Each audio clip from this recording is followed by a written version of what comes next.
Captain Marcus Chen stood at the helm of the USS Horizon, watching the swirling colors of hyperspace dance across the viewport.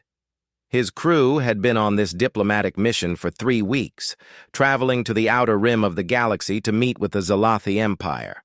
The Zalathi were known throughout the cosmos as one of the most advanced civilizations, their technology centuries ahead of Earth's. They were also notoriously difficult to impress. "Captain, we're approaching the coordinates," Lieutenant Sarah Martinez announced from her station. "Dropping out of hyperspace in 30 seconds. Marcus straightened his uniform. This was humanity's first official contact with the Zalathi Empire. Everything had to be perfect. The fate of Earth's admission into the Galactic Council depended on making a good impression. The ship shuddered slightly as it emerged from hyperspace. Before them hung a massive space station, its crystalline structure catching and reflecting starlight in ways that seemed to defy physics. Ships of various alien designs docked at its many ports, but none compared to the elegant Zalathi vessels with their flowing lines and impossible geometries. "Incoming transmission," the communications officer reported. The main screen flickered to life, revealing a Zalathi official. Like all of their species, she had pale blue skin that seemed to shimmer, large violet eyes, and delicate features that would be considered beautiful by human standards. Her silver hair floated around her head as if underwater. "Human vessel, you have permission to dock at Bay 7. Princess Liara will receive your delegation in 1 hour. Do not be late." The transmission ended abruptly. Marcus exchanged glances with his first officer, Commander James Park. "Well, that was warmer than expected," James muttered sarcastically. An hour later, Marcus led a small team through the station's corridors. The architecture was breathtaking. Walls that seemed to be made of flowing water, floors that adjusted their firmness to each step, and ambient lighting that responded to their emotions. Marcus kept his expression neutral, trying not to appear too impressed. The Zalathi valued composure above all else. They were escorted into a vast throne room where Princess Liara waited. She was even more striking in person, her presence commanding despite her young appearance. Her gown seemed to be woven from starlight itself, shifting and changing with her movements.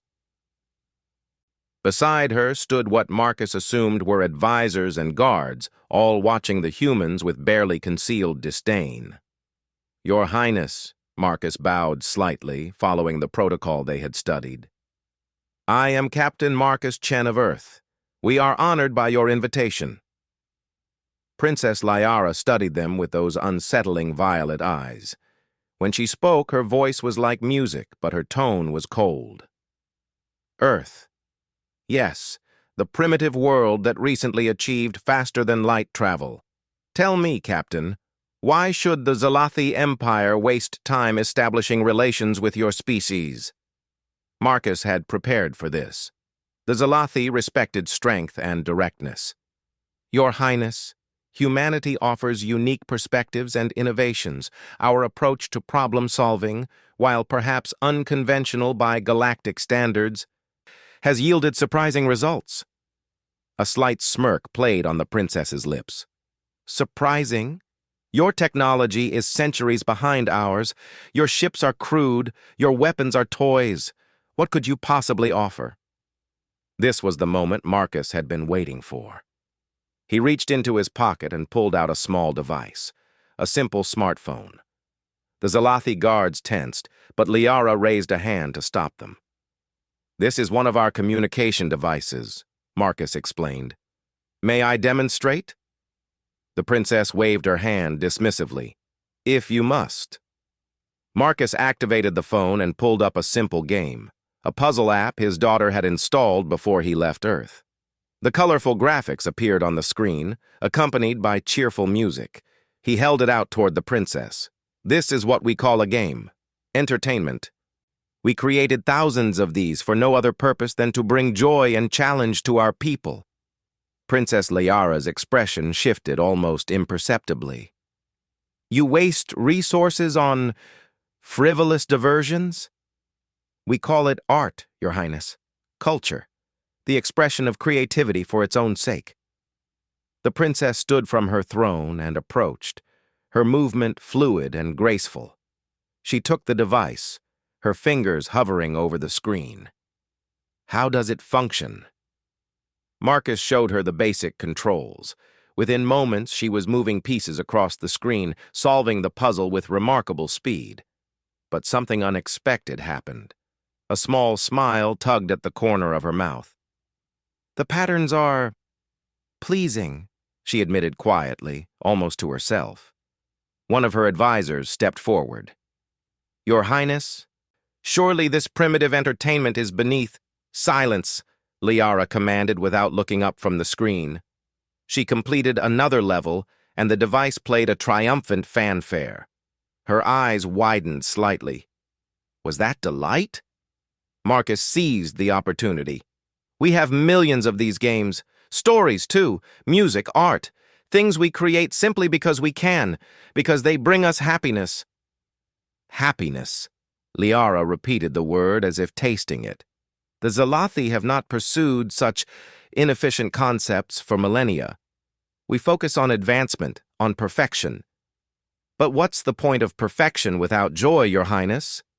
Sarah Martinez spoke up, surprising everyone, including Marcus. We humans may be primitive by your standards, but we know how to live, not just exist. The throne room fell silent. Speaking out of turn to Zalathi royalty was a severe breach of protocol. The guards moved closer, their weapons humming with energy. But Princess Liara laughed. It wasn't a cold, dismissive sound, but genuine laughter, musical and warm. Everyone in the room, including her own people, stared in shock. Impossible, one advisor whispered. The princess hasn't laughed since I was a child, Liara finished, her violet eyes now sparkling with something that hadn't been there before. Tell me more about these games, Captain Chen, and this concept of joy you speak of. Marcus relaxed slightly.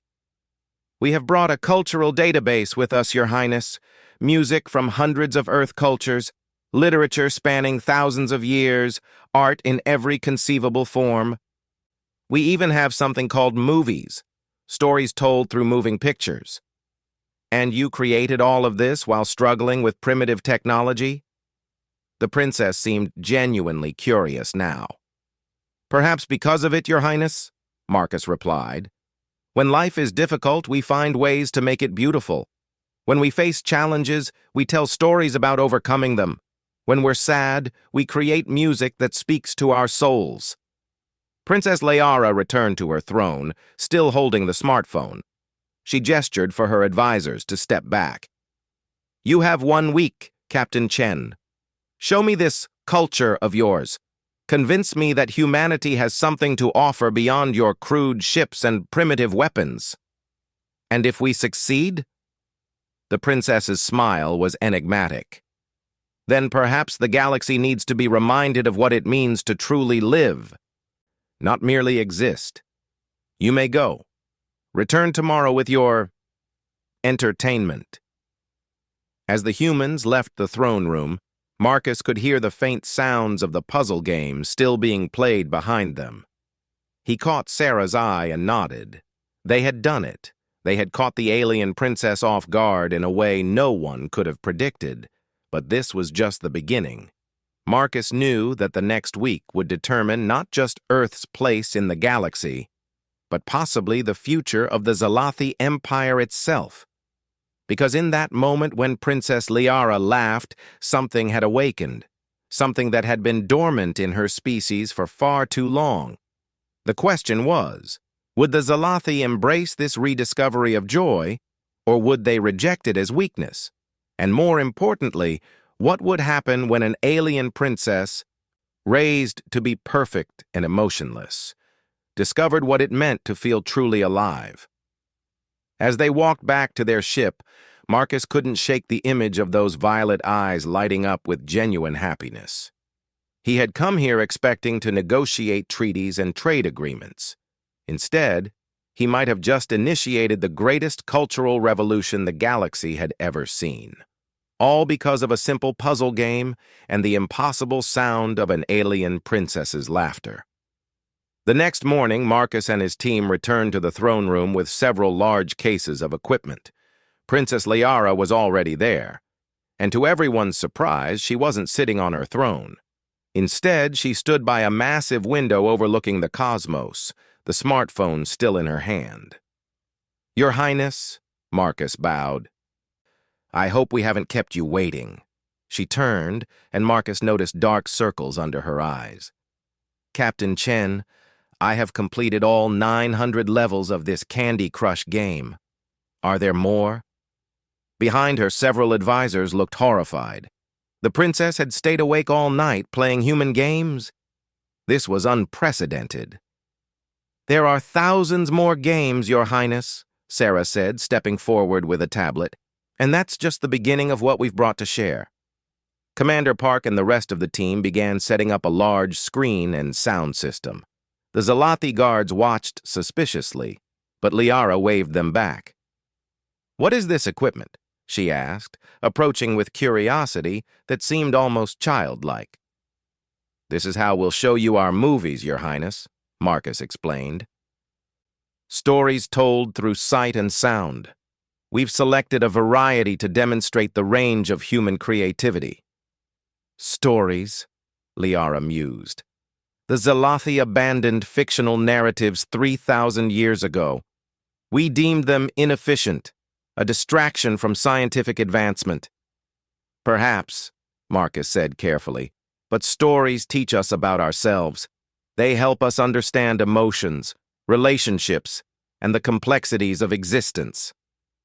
An elderly advisor stepped forward, his pale skin almost translucent with age. "Your Highness, I must protest. These humans seek to corrupt our perfect society with their primitive entertainment. We should—" "Lord Vyzen," Liara interrupted, her tone sharp. "When was the last time you felt genuine excitement about anything?" The advisor blinked, taken aback.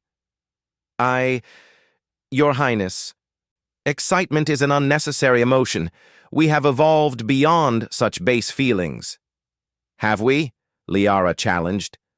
"Or have we simply forgotten how to feel?" She turned back to Marcus. "Show me these stories of yours." Marcus nodded to Sarah, who started with something light, a classic animated film about a robot learning to love. As the opening music played, Liara sat in a chair they had provided, her eyes fixed on the screen. Over the next few hours, they showed her clips from various genres, comedy that made her cover her mouth to hide her smiles, drama that made her eyes glisten with unshed tears, action sequences that had her gripping the armrests of her chair, and finally, a beautiful scene from a romance that left her speechless. "How do your people create such things?" she whispered, after watching a particularly moving scene about sacrifice and love. "How do they imagine these scenarios, these feelings?" "Because we live them, Your Highness," Marcus replied. "Every human has loved, lost, hoped, and feared. We put those experiences into our art." "But you're so young as a species," Lord Vyzen protested. "The Zalathi have existed for millions of years. We have achieved immortality, conquered disease, mastered space and time. Yet we cannot create this." "Maybe that's exactly why," Sarah suggested gently. "When you have everything, when you've conquered all challenges, what's left to strive for? What stories are left to tell?" Princess Liara stood suddenly, pacing to the window. The stars beyond seemed cold and distant compared to the warmth of the human stories she had just witnessed. "Show me more," she commanded. "Show me your music." They played songs from Earth, classical symphonies that soared with emotion, folk songs that spoke of simple lives and deep loves, rock anthems that pulsed with rebellion and hope. With each piece, Liara's carefully maintained composure cracked a little more.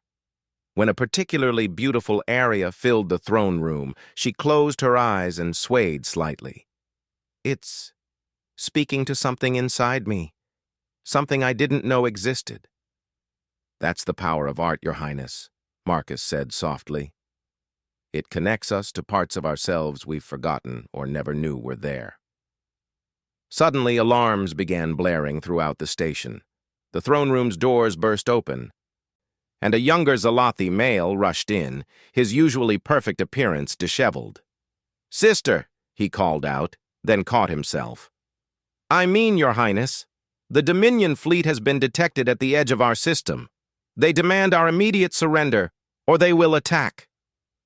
Liara's expression hardened, the dreamy look replaced by cold efficiency. "How many ships?" 300, Your Highness. Our defense fleet is outnumbered 3-1. The human delegation exchanged worried glances. The Dominion was an aggressive empire known for conquering and enslaving other species. If they were here, it meant war. "Prepare our defenses," Liara commanded. "All civilians to the shelters, ready the—" She stopped, her eyes falling on the screen where a human movie was still paused. A scene of people coming together in the face of impossible odds. "Captain Chen," she said suddenly, "your species has faced extinction before, haven't you? Yet you survived, even thrived. How?" Marcus straightened. "We're stubborn, Your Highness. We don't know when to give up. And when things are darkest, we tend to find strength in each other, in hope, in the belief that tomorrow can be better." "Hope," Liara repeated. "Another inefficient emotion we abandoned." She turned to her brother.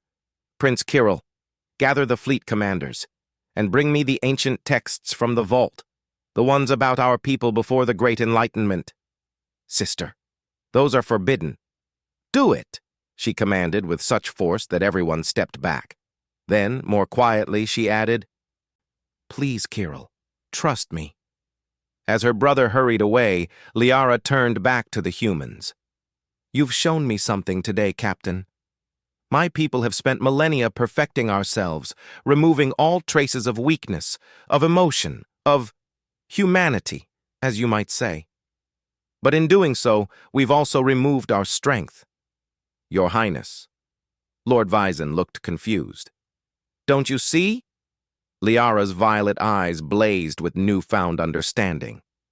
"The humans create art because they suffer. They tell stories because they struggle.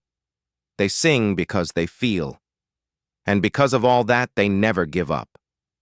They face impossible odds with impossible hope." She activated a communication device. "This is Princess Liara to all Zalathi forces. Stand by for new orders." She paused, looking at the frozen movie screen, then at Marcus and his team. "And prepare to do something we haven't done in 3,000 years.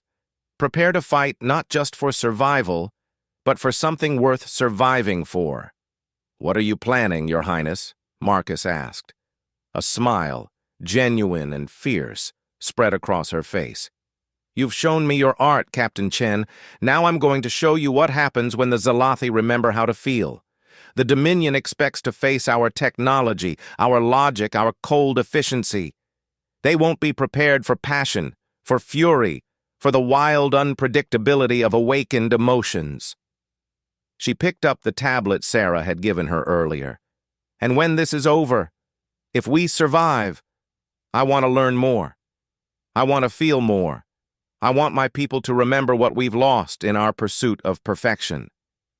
The lights in the throne room shifted, taking on a warmer hue, responding to the princess's emotional state. Around them, other Zalathi were beginning to notice, their own emotional dampeners struggling against the infectious nature of their princess's awakening. "Your Highness," Lord Vyzin said, and for the first time in centuries there was a tremor in his voice. I feel strange. When I watched those human stories, something stirred within me.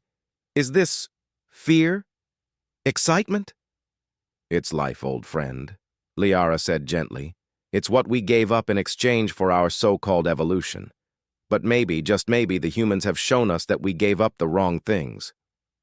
Another alarm sounded. The Dominion fleet was moving into attack position, but instead of the cold, calculated response the Zalathi usually displayed, something else filled the throne room. Determination mixed with fear, hope tangled with doubt, and above all, a fierce desire to protect what they had just begun to rediscover. "Captain Chen," Princess Liara said, turning to face him fully, "would you and your team stand with us? Not as primitives seeking approval, but as teachers who have reminded us what we fight for?" Marcus didn't hesitate. "It would be our honor, Your Highness." And in that moment, as the Zalathi Empire prepared to face its greatest threat in millennia, something fundamental had changed. An alien princess who had been raised to be perfect, emotionless, and efficient, had discovered the messy, beautiful, impossibly powerful nature of human emotion. The Dominion fleet had no idea what they were about to face, because while the Zalathi had superior technology, they now had something far more dangerous. They had remembered how to hope, how to rage, and how to fight with their hearts as well as their minds. All because a human captain had brought a puzzle game to a diplomatic meeting and an alien princess had remembered how to laugh. The Zalathi fleet hung in space like crystalline daggers, their ships beautiful but cold in their perfection. On the bridge of the flagship, Princess Liara stood beside Captain Marcus Chen, watching as the massive Dominion armada approached.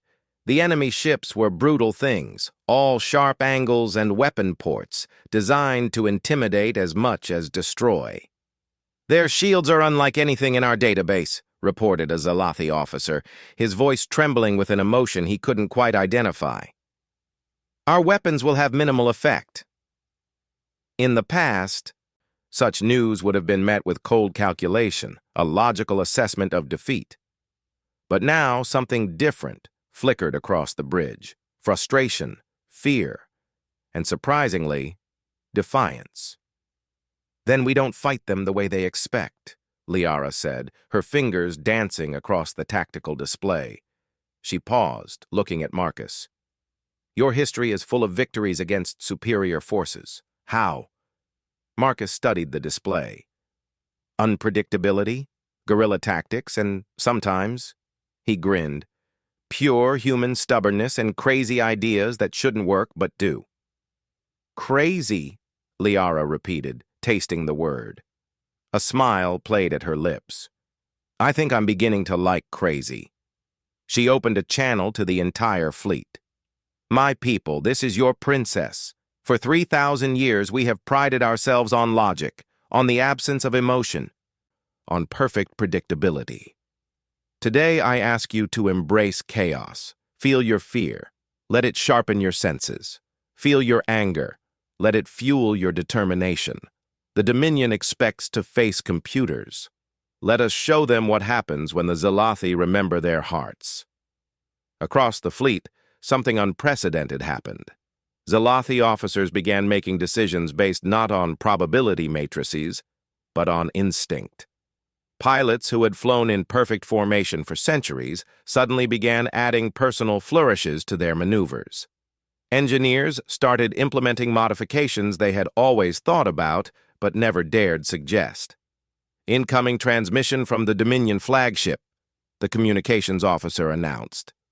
The main screen flickered to life, revealing Commander Thax of the Dominion. His species was reptilian, all scales and teeth, bred for war and conquest. "Princess Liara," he hissed, "surrender now, and your people will serve the Dominion with honor. Resist, and we will take what we want from your frozen corpses." Once Liara would have responded with cold logic, calculating the odds of survival. Now she laughed, that same musical sound that had shocked everyone in the throne room days ago. "Commander Thax," she replied, her tone light and mocking. "You know what I discovered recently? Your species has no art, no music, no stories. Do you know what that tells me?" The commander's scales shifted, a sign of confusion. "What bearing does that have on—" "It tells me you've never learned to imagine the impossible," Liara interrupted. You've never felt the thrill of an unexpected plot twist or the joy of a perfect melody. Which means you can't imagine what we're about to do to you. She cut the transmission and turned to her crew. All ships, implement the human maneuver. The what? Her tactical officer asked. Liara's grin was decidedly unprincess-like. I have no idea. Make something up. That's the point. What followed was the most chaotic, unpredictable, and ultimately effective battle in galactic history. Zalathi ships began moving in patterns that defied their own tactical doctrines. Some played human music over open channels, the unexpected sounds disrupting Dominion communications. Others used their advanced holographic technology not for strategic deception, but to project massive works of human art into space, confusing enemy targeting systems. One particularly creative Zalathi captain used her ship's tractor beams to grab asteroids and arrange them in a rude gesture aimed at the Dominion flagship. It served no tactical purpose, but the sheer audacity of it sparked something in the Zalathi fleet, laughter over the communication channels, cheers of encouragement, and a fierce joy in the face of danger. "They're breaking formation," Marcus observed. "The Dominion doesn't know how to respond to unpredictability." "Because they're fighting the old Zalathi," Liara said. "Perfect, predictable, logical. We're not those people anymore." She turned to her weapons officer. "Target their flagship and put on some of that rock and roll music Captain Chen showed us. Maximum volume." As human battle anthems blared across space and Zalathi ships danced through the void with newfound creativity, something remarkable happened. The Dominion, for all their numerical superiority, began to falter. Their rigid battle plans couldn't adapt to an enemy that fought with passion rather than just precision. But the real turning point came when Prince Chiral's voice crackled over the comms. "Sister, I've been reading those ancient texts. I found something. Our ancestors' last weapon before the Great Enlightenment. They called it the Symphony of Souls." "What does it do?" Liara asked. "I'm not entirely sure," Chiral admitted. "The texts say it harmonizes the spirits of those who stand together. It requires emotional synchronization." Lord Vyzon, who had been silently observing, stepped forward. "Your Highness, I remember my grandmother speaking of this. It was deemed too dangerous because it required us to lower all emotional barriers to truly connect with one another." "Perfect," Liara said. "How do we activate it?" The old advisor's eyes widened. "You need a focal point, something that resonates with everyone, that speaks to the newly awakened emotions of our people." Liara looked at Marcus, then at the tablet still in her hand. "Captain, do you have any songs about unity? About standing together against the dark?" Sarah quickly scrolled through their database. "Here. We Are the Champions by Queen. It's become something of an anthem for overcoming impossible odds." "Play it," Liara commanded. "Broadcast it to every Zalathi ship, every station, every soul in our empire." As the opening notes of the ancient Earth song filled the void, something extraordinary happened. The Zalathi fleet began to move in perfect harmony, not the cold precision of before, but something organic, alive. Their ships pulsed with light in time to the music, and energy began to arc between vessels, creating a vast network of power. "Impossible!" Commander Thax snarled from his bridge. "What are they doing?" His answer came as the Symphony of Souls activated fully. The combined emotional energy of the Zalathi people, channeled through their newfound connection to human art and music, created a wave of pure force that swept through space. It wasn't a weapon in any traditional sense. It was the manifestation of hope, joy, determination, and unity given form. The wave struck the Dominion fleet, and something unexpected happened. Instead of destroying them, it awakened something in them too. Soldiers who had known only conquest and cruelty suddenly felt different. They heard the music, felt the emotions behind it, and for the first time in their lives, questioned why they were fighting. On dozens of Dominion ships, weapons powered down. Soldiers laid down their arms. Some even began to weep, an action that their species hadn't performed in generations. Commander Thax watched his fleet fall apart, not from superior firepower, but from something far more dangerous, the contagious nature of awakened emotion and the power of shared experience. "What have you done?" he demanded over the comm. Princess Liara appeared on his screen, tears streaming down her face, but smiling brighter than any sun. "We've reminded the galaxy what it means to feel, Commander. Your people don't have to be weapons. They can be individuals, with hopes and dreams, and the right to choose their own path. This is... Thax struggled to find words as unfamiliar emotions flooded through him. "It's called freedom," Marcus said, stepping into view. "The freedom to be more than what others made you to be." One by one, Dominion ships began powering down their weapons. Some requested asylum. Others simply drifted, their crews too overwhelmed by their first experience of beauty and choice to do anything but marvel at the sensation. The battle was over, not with the destruction of the enemy, but with their liberation. In the aftermath, as ships from both fleets mingled peacefully, Princess Liara stood with the human delegation in her throne room. The space had been transformed.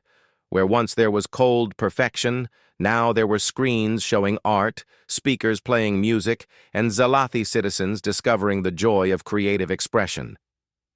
"You've changed us," Liara said to Marcus. "In a week you've undone 3,000 years of emotional suppression." "We didn't change you," Marcus replied. "We just reminded you of who you always were underneath. The capacity for joy, for creativity, for connection. It was always there, waiting." Liara nodded, then did something that would have been unthinkable a week ago.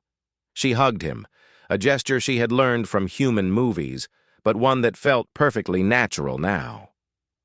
"The Galactic Council will be in for quite a surprise," she laughed. "Not only are we sponsoring Earth's membership, but I think we'll be proposing some changes to how the galaxy operates. Perhaps it's time everyone remembered that advancement isn't just about technology, it's about the soul." Lord Vyzen approached, and to everyone's amazement, he was painting on a tablet, creating swirls of color that seemed to capture the essence of their victory. "I'm 3,000 years old," he said with wonder, "and I feel like I've just been born." "That's the thing about art, about emotion, about being truly alive," Sarah said. "It makes everything new again, no matter how old you are." As news of the transformation spread throughout the galaxy, other species began to take notice. The cold, logical Zalathi had not only survived an attack by the feared Dominion, but had converted their enemies through the power of shared emotion and human culture. Diplomatic requests flooded in, not for technology or trade agreements, but for something far more valuable: access to Earth's cultural databases, music, stories, games, art. The things humanity had created not for survival, but for the simple joy of creation. Princess Liara stood at the great window, watching as Zalathi and former Dominion ships now flew in formations that looked more like dances than military maneuvers. In her hand, she still held the human smartphone, now containing thousands of games, songs, and stories. "You came here thinking you needed to prove humanity's worth to us," she said to Marcus. "But instead you proved something far more important, that worth isn't measured in technological advancement or military might. It's measured in the ability to touch another's soul, to awaken wonder, to remind us all that existence without joy is merely survival." "So what happens now?" Marcus asked. Liara smiled, and it was radiant. Now the real adventure begins. We have a galaxy full of species who've forgotten how to laugh, how to cry, how to dream. I think it's time we reminded them. And something tells me humanity is going to be leading that revolution." She turned to face the room full of Zalathi citizens learning to paint, to sing, to tell stories. Children who had been raised to be perfect logical beings were now playing the same puzzle game that had started it all, their laughter filling the air. "Thank you, Captain Chen," Liara said softly. "Thank you for catching me off guard. Thank you for showing me that the impossible isn't just possible, it's necessary." As the two species began working together to spread this awakening across the galaxy, one thing became clear. Humanity's greatest contribution to the cosmos wasn't their technology or resources. It was their stubborn refusal to let go of the things that made life worth living: joy, creativity, love, and the endless capacity to surprise. And it all started with a simple puzzle game and an alien princess who remembered how to laugh. The galaxy would never be the same again. And that, everyone agreed, was exactly what it needed.